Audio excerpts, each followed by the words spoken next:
Hello guys and welcome back to my channel. So in this video I will tell you that how to create clickable links in Canva. So before starting this video, make sure to like this video and subscribe to my YouTube channel for more tips and tricks like this one. Okay, so first of all you will basically select a design here. So I will just select this design here.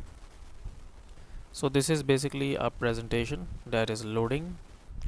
Now here you can see that let's suppose that if you want to add links all to all of these numbers here, like when someone basically clicks on them, they will go to any kind of website, or like they can go to a certain different slide in this one. Okay, so how you can do this? So let's suppose if you want to add a clickable links in this one, you will select it and then you will right click and click on link here, and then here basically you will just enter the link like www.google.com or www.youtube.com.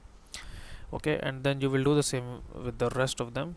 Select, right click and link, and when in the actual presentation when starts, if someone basically clicks on these numbers, they will go to google.com and youtube.com.